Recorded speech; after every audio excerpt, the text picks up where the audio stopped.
Hello everyone and welcome back to another video.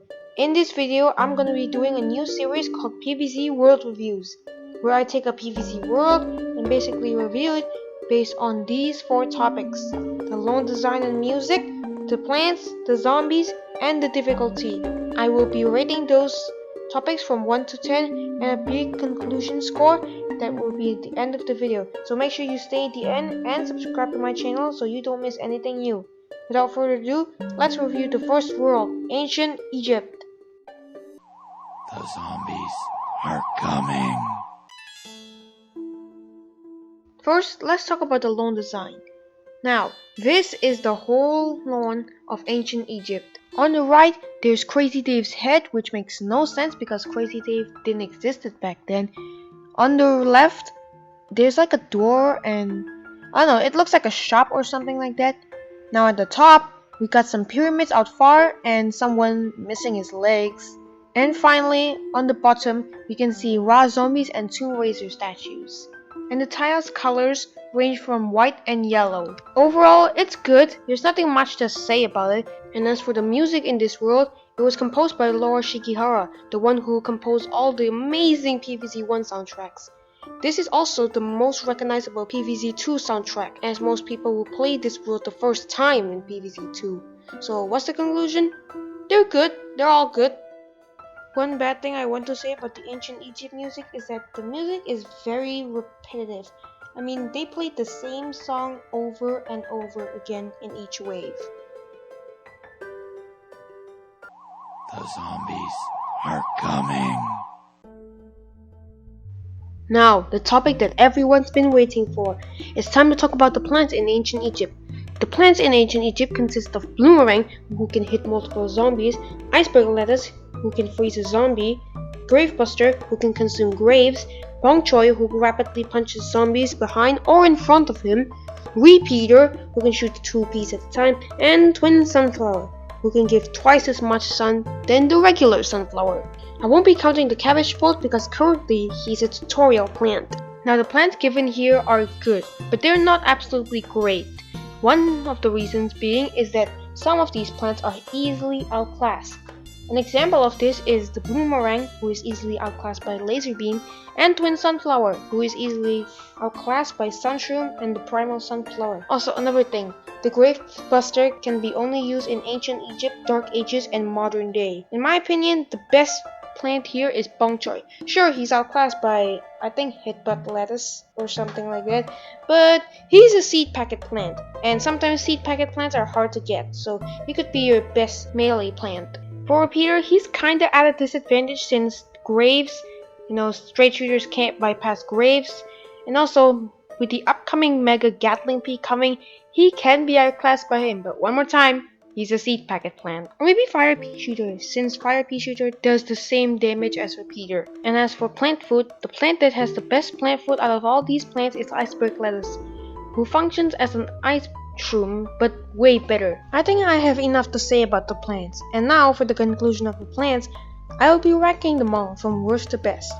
So, my ranking of the Ancient Egypt plants from worst to best is Gravebuster, Twin Sunflower, Bloomerang, Repeater, Iceberg Lettuce, and finally, the best out of them all, Bong Choy. The zombies are coming. Now, the zombies. Before we can continue any further, I must clarify that I cannot review every single basic, conehead, buckethead, imp, or gargantua unless they're different enough from the others. I will only be talking about the new and unique zombies of each world. Now, the zombies that you will encounter in this world are Ra Zombie, who tries to steal sun, Camel Zombie, who arrives with other camel zombies, that includes the body or the tail, Explorer Zombie, who carries a torch that instantly destroys plants, Tomb Raider Zombie that draws bone to create tomb zones, and Pharaoh Zombie, who has a sarcophagus that can protect him. He's basically a better version of Buckethead, except that he moves faster once the sarcophagus is broken. There are also zombies that you can only find in the extra levels of Ancient Egypt, such as Pyramid Head, which is basically another brick head, Torchlight Zombie, which is Explorer Zombie but way faster and much stronger, and finally Egypt Rally Zombie, which is a better version of the Flag Mummy Zombie. Overall, not much to say about these new extended zombies, just better version of their normal counterparts. Let's start with Raw Zombie, and everyone's saying it, and it's true. He downright sucks as a zombie. I mean, he is terrible. What the honk is this thing? Is he supposed to be a threat here? Alright, let's recap about his abilities. He steals sun, but doesn't do anything with the sun. And when he dies, he gives the sun back. Why? At least make a consequence for losing the sun, and to add salt into the wound, he has the stats of a basic zombie. Talk about a good idea, but terrible execution. He is a downgrade of the Turquoise Skull Zombie from Lost City. And the other zombies aren't that much better. Explorer Zombie is easily outclassed by Wintermint plants. Camel Zombie can be taken out by Bloomerang and Laser Beam. Tomb Raiser Zombie can be easily countered by using Gravebuster. And Pharaoh Zombie, I think he got nerfed. Now, I'm not a long-time PVZ2 player, but I think back in the old days, the Pharaoh Zombie is a dangerous zombie, as one instant kill cannot kill the zombie. It only destroys the sarcophagus. Overall, the zombies are just average, and just like the plants, I will be ranking them from worst to best. So, the zombies rank from least dangerous to most dangerous, kinda changed that, are Raw Zombie, Camel Zombie, Tomb Raiser Zombie, Explorer Zombie, and finally, Pharaoh Zombie. The zombies are coming.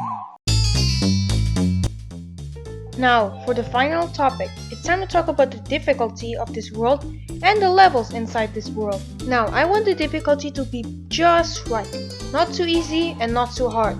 Make it too easy and I'll lower down the score. Make it too hard and I'll also lower down the score, although much worse than the easy. Now, being the first world in adventure mode, Ancient Egypt is definitely the easiest world out of all of the worlds. It is a good world to kickstart new players in playing PVZ2, but for people like me, who have very high level plants, yeah, this world can be way too easy. Now you might be wondering, dude, why do you play Ancient Egypt? It is literally the easiest world. Well, there are two reasons why I still replay this world. One is that I can breeze through the Beat 5 adventure levels daily objective, and 2 is to collect seed packets for the world obtained plants and the tutorial plants. And as for the levels, well, as I stated earlier, the levels are way too easy for me. Now, other than that, the levels have been completely butchered. Like, I'm gonna explain 2 of the major changes of the levels in Ancient Egypt, specifically Day 2 with Day 5 and Day 21. Now, before the 9.6.1 update, the power-ups tutorial was in Day 5, where you get the Power Snow, Power Toss, and Power Zap. You get to use them like all the time. But now, after the 9.6.1 update, they changed it into Day 2, where you'll have to help the plants by using power-ups. Now, this is a terrible change, in my opinion, because now it features the plants and not just the power-ups. And I just love the tutorial of power-ups back in the day. And it's basic. Now, for Day 21, this is the most disrespectful change in my opinion. Before the change, you get to use the Pulp Rubbers, aka Cabbage Pulp, Kernel Pulp, and Melon Pulp. But after the change, all you need to do is to protect a sunflower, even though the last level, Day 20, has the same objective. But other than that, this world has the easiest Gargantuar battle and the Zombos fight. That level is one of the best levels of Ancient Egypt, and I recommend you replaying it. So yeah, the word that sums up the difficulty and the levels is too easy. Or easy. The zombies are coming. So the conclusion is that this is a good starter world. It kickstarts new players to play PVZ2 and maybe prepares them for the next world, Pirate Seas. But on the whole, this world is pretty lackluster. The not so great plants, the average zombies, the too easy difficulty, and the music that is good but not as good as the other worlds like Wild West or Neon Mixtape Tour. Overall, this world is pretty average, but let's see the final scores first.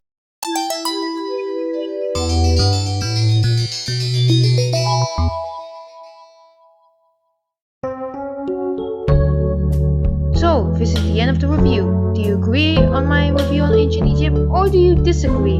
Let me know in the comments down below. And also, if you're not subscribed already, please subscribe, because my next video will be a part 2 of the Frostbite Caves video. I don't think no one's looking forward to that. And another world review of Pirate Seas. So stay tuned for those videos, because they're coming soon.